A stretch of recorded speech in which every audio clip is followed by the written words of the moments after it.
বিসমিল্লাহির রহমানির রহিম। শুভ নববর্ষ, এর উত্তরও থাকা উচিত। শুভ নববর্ষ বলে শুভ নববর্ষ বলতে হয় না, শুভ নববর্ষ।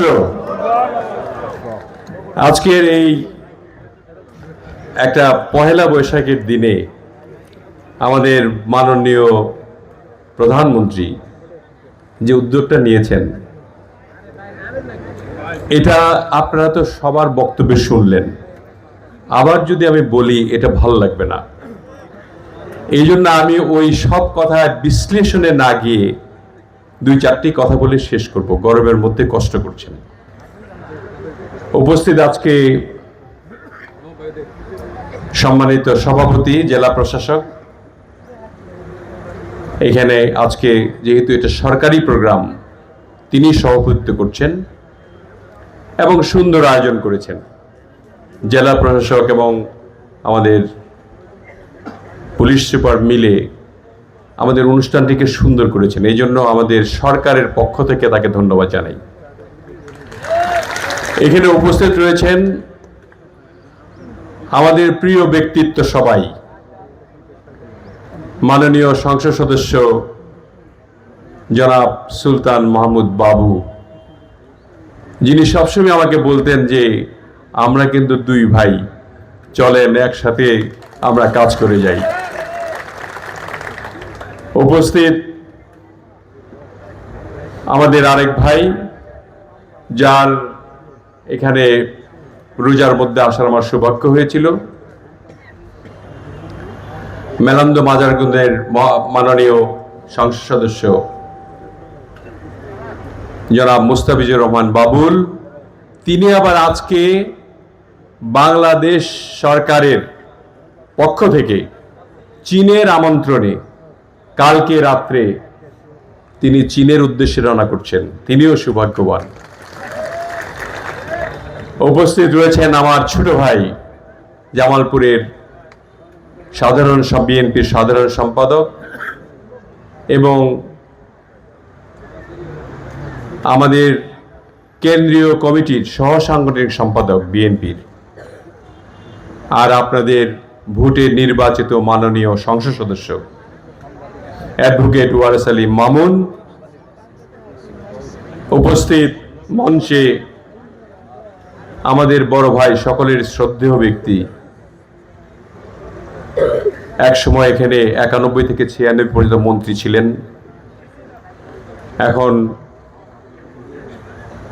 সরকার তাকে প্রশাসক, জামালপুরের প্রশাসক হিসেবে, জেলা পরিষদের প্রশাসক হিসেবে দায়িত্ব দিয়েছেন, জনাব সিরাজুল হক। উপস্থিত রয়েছেন আমাদের কৃষি মন্ত্রণালয়ের থেকে আগত জনাব মুস্তাফিজুর রহমান উপসচিব, জনাব মোহাম্মদ শরীফ খান উপপরিচালক কৃষি সম্প্রসারণ বিভাগ, এবং মোহাম্মদ আলম শরীফ খান এনায়েত বাড়ি অতিরিক্ত পরিচালক কৃষি সম্প্রসারণ অধিদপ্তর। তারা এসছেন এই প্রোগ্রামটাকে সাকসেসফুল করার জন্য। এবং আমার সামনে উপবিষ্ট আমাদের প্রাণপ্রিয় নেতা কর্মী ভাই বোনেরা, বিশেষ করে আজকে যারা আমাদের মধ্যমণি কৃষক, যারা কৃষকরা আছেন, তারা সহ সকলকেই আমি এই নববর্ষের শুভেচ্ছা সহ আমার সালাম জানাই। আসসালামু আলাইকুম। আমরা জানি যে নির্বাচনের আগে যে সমস্ত প্রতিশ্রুতি আমাদের ছিল, সবগুলি প্রতিশ্রুতি একে একে বাস্তবায়ন হচ্ছে, এটা তো জানলাম আমরা, তাই না? কৃষক কার্ড আজকে হলো, এর আগে ফ্যামিলি কার্ড হয়েছে, তারপরে আপনার ইমাম মুয়াজ্জিনদের টাকা দেওয়া হয়েছে, তারপর খাল খনন আমি উদ্বোধন করেছি জামালপুরে 2 জায়গায়, সারা বাংলাদেশে 20,000 কিলোমিটার খাল খনন হবে। তার মানে এই সরকারটি হলো জনবান্ধব সরকার। সবসময় তিনি বলেন আমরা আপনাদের সঙ্গে যাতে থাকি এবং আপনাদের সঙ্গে রাখি। এর অর্থটা কি? জনগণের সঙ্গে থাকতে হবে, জনগণের সঙ্গে রাখতে হবে। তাহলেই দেশের আমরা আলোচনা করে যা যা সমস্যা আছে সব সমাধান করতে পারবো। আমি বিশ্বাস করি জামালপুরে যেহেতু আমরা 5 জন এমপি বাংলাদেশ জাতীয় দল থেকে আমরা নির্বাচিত হয়েছি, এবারে কিন্তু প্রথম 5 জনই 5টা নির্বাচনী এলাকা থেকে আমরা প্রথমবার 5 জনই আমরা বিপুল ভোটে নির্বাচিত হয়েছি ইনশাআল্লাহ। কাজে আমাদের এই জামালপুরের উন্নতি যদি এই বছর, এইবার, এই টার্ম যদি বেশি না হয়, তাহলে আমরাই তো লজ্জা পাবো আপনাদের কাছে, তাই না? আমার বিশ্বাস অভূতপূর্ব উন্নয়ন আপনারা দেখতে পারবেন ইনশাআল্লাহ। যে উন্নয়নের জন্য আপনারা অনেক দিন, দীর্ঘদিন ধরে অপেক্ষা করছিলেন। ফেসিবাদ সরকারের আমলে যে অবস্থা ছিল, এই যে কৃষক কার্ড নিয়ে বা ফ্যামিলি কার্ড নিয়ে এবং আপনাদের অন্যান্য কর্মকাণ্ড নিয়ে যে সমস্ত কথা নির্বাচনের আগে শুনেছেন, যেটা মুস্তাফিজুর রহমান বাবুল ভাই বললেন, যে মানুষ মনে করেছিল কৃষকরা, আমাকে অনেক মেয়েরাও বলেছে দেওয়ানগঞ্জে যে আচ্ছা আমাকে কিন্তু একটা কার্ড দিয়েন, আবার কিন্তু নেতাদের পাঠায়েন না, তারা কিন্তু টাকা নেব, এটা ওই মেয়েরা বলে আর কি। দেখেন এটা কেন বলে, এটা কিন্তু আমাদের বাংলাদেশ জাতীয় দলের নেতাদের জন্য বলে না। এই যে ফেসিবাদের যে দল ছিল আওয়ামী লীগ, এদের প্রত্যেকটি নেতা কর্মী মানুষের কাছে এইভাবে টাকা চুষে চুষে খাইছে, যার জন্য আল্লাহর সেই পতন হয়েছে, আল্লাহ সেই গজব নাজিল হয়েছে। আওয়ামী লীগ 50 বছরের মধ্যে এই সরায়ও দেখতে পারবেন না এই দেশে, এটা ভুলে যান। যারা আওয়ামী লীগ করেছেন বা আওয়ামী লীগের প্ররোচনায় ভোট প্রদান করেছেন, আমি আজকের এই পহেলা বৈশাখে প্রথম বছরের প্রথম দিনে আমি বলবো আপনাদের মাইন্ডসেট চেঞ্জ করেন। কারণ আপনারা তো একসঙ্গে থাকতে চাই, একসঙ্গে বসবাস করতে চাই, সম্মতের ভিত্তিতে বসবাস করতে চাই। কাজে ওইটা ভুলে গিয়ে বাংলাদেশ জাতীয়তাবাদী দলের পতাকা তোলে শহীদ রাষ্ট্রপতি জিয়াউর রহমানের সুযোগ্য সন্তান যেহেতু প্রধানমন্ত্রী হয়েছেন, তার নেতৃত্বে বাংলাদেশ কি হবে আপনারা তো বুঝতে পারলেন। সকালের সূর্য দেখলেই সারাটা দিন কেমন যাবে আমরা নিশ্চয়ই বুঝতে পারি, তাই না? এই সারাদিন, সারা এই 5টি বছর কেমন যাবে আপনারা তো অনেক কিছু আরো জানেন না, এগুলি তো শুধু জনগণের জন্য। আমরা আজকে 15টা এখানে দিলাম, তার মানে এটা শেষ না, কিন্তু 2.5 কোটি কৃষক লিপিবদ্ধ করা আছে।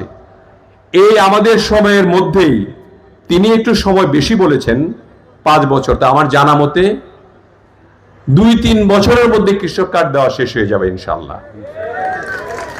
এবং ফ্যামিলি কার্ড, 4 কোটি ফ্যামিলি আছে, 4 কোটি ফ্যামিলি বাংলাদেশে, গরিব, ধনী, মধ্যবিত্ত সব ফ্যামিলিকে কাউন্ট করা হয়েছে। 4 কোটি ফ্যামিলিতে প্রায় 20 কোটি লোক বসবাস করে এই দেশে, এবং 4 কোটি ফ্যামিলি প্রধানকেই তিনি যদি একদম ধনাঢ্য ব্যক্তি হয়, সমতার ভিত্তিতে তার সকলকে, ওই ফ্যামিলির প্রধানকে তিনি ফ্যামিলি কার্ড দিবেন, যাতে করে কোন রকমের সাম্যতা মানে অসামঞ্জস্য না থাকে, সবাই ফ্যামিলি কার্ড পেয়েছে।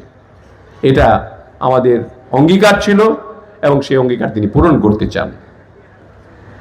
এবং দেখেন যে এই যে যুদ্ধের মধ্যে কত যুদ্ধ চলছে, প্রত্যেকটি দেশে 79 দেশে তেলের দাম বাড়িয়ে দিয়েছে। আমাদের ক্যাবিনেট মিটিংয়ে তিনি বললেন যে তেলের দাম বাড়ানো যাবে না। কেন? যারা গাড়ি চালায় তাদের জন্য না, উনি আবার বলেছেন যে গাড়ি যারা ড্রাইভ করে তাদের জন্য তেলের দামের কথা বলছে না, আমার কৃষকরা তেলের দাম বাড়লে পরে শেষ দিতে পারবে না, এই জন্য আমি তেলের দাম বাড়াবো না।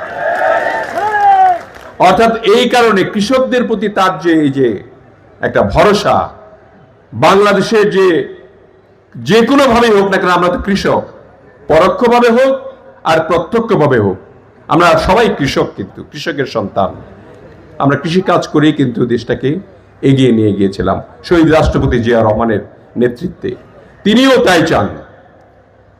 এবং আপনারা জেনে খুশি হবেন যে আমরা তো 1.5 মাস 2 মাস হলো আমাদের সরকার, এবং এবার যে হজ হচ্ছে, হজ, এই হজের মধ্যে আপনার প্রথম হাজিরা যাওয়ার পরে, আপনারা অনেকে হজ করেছেন জানেন, ওখানে নামার পরে আমিও হজ করেছি, কত যে কষ্ট, 8-9 ঘন্টা লাগে আপনার নুসুক কার্ড পাইতে। নুসুক কার্ড মানে একটা কার্ড, হাজিদের কার্ড গলায় ঝুলায় দেয়, তাই না?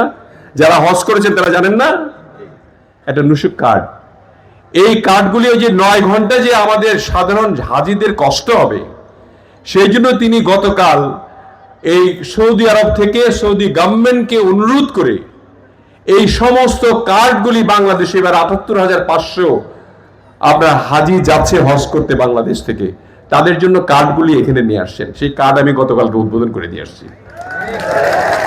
মানে মানুষের জন্য যে চিন্তা, সাধারণ মানুষ যে কষ্ট যাতে না করে, এই যে চিন্তা যে নেতার মধ্যে আছে, তার দ্বারা বাংলাদেশ কোনোদিনও ক্ষতিগ্রস্ত হবে না। এবং আমরা তার অনুসারী, আমরা যে 5 জন এখানে জামালপুরে রয়েছি, তারা আমরা অনুপ্রাণিত তার কাজ দেখে। আমরা নিজেরাও মনের মধ্যে যাই কিছু যা থাক না কেন, আমরাও কিন্তু ওইভাবেই চলবো। আমরা আপনাদেরই জনপ্রতিনিধি, আমরা আপনাদের জন্য কাজ করে যাব।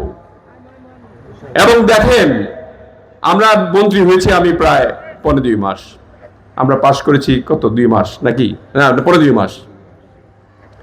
সংসদ শুরু হয়েছে গত মাসের 12 তারিখে, অর্থাৎ আজকে 14 তারিখ, 1 মাস 2 দিন হয়েছে নাকি, 1 মাস 2 দিন, 5 বছরের যে টেনিওর, আমাদের 5 বছরের নির্বাচন করেছেন না, নির্বাচিত করেছেন না, এই 5 বছরের মধ্যে কেবল 1 মাস 14 দিন গেল, আর সারা এই যে 4 বছর 11 মাস তো পড়ে আছে। এই 1 মাস 14 দিনের মধ্যেই আমাদের কতগুলি কার্যক্রম শুরু করা হয়েছে, এবং এই কার্যক্রমগুলি সবগুলি সম্পন্ন করা হবে। তেলের দাম আর বাড়বে না, বিদ্যুতের দাম তিনি বাড়াবেন না। যেগুলা মানুষের গ্রামে গঞ্জে কাজে লাগে সেগুলির ব্যাপারে তিনি অত্যন্ত সংবেদনশীল। এবং দেখেন, আমাদেরকে কিন্তু বলে নাই, মানে আমাদের মন্ত্রীদের ছাড়া কাউকে বলে নাই যে আপনারা 9টার সময় অফিসে যান।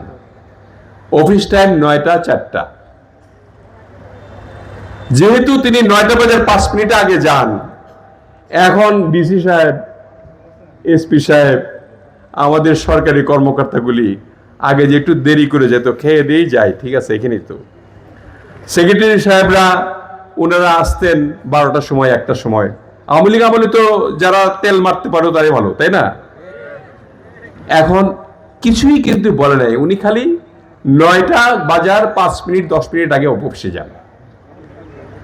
আমরা গিয়েও লাইন ধরতে হয়, ওই আপনার ওই যে উপরে যে উঠবো লিফটের, এত মানুষের ভিড় 9টার সময়, সবাই 9টার সময় চলে যায়। তো এগুলি একটা সুশৃঙ্খল জাতির জন্য প্রয়োজন। আমরা উচ্ছৃঙ্খল হয়েছিলাম, আমাদের সুশৃঙ্খল হতে হবে। আমাদের পরবর্তী প্রজন্মকে আমাদেরকে মানুষ করতে হবে, বাংলাদেশকে স্বাবলম্বী হতে হবে।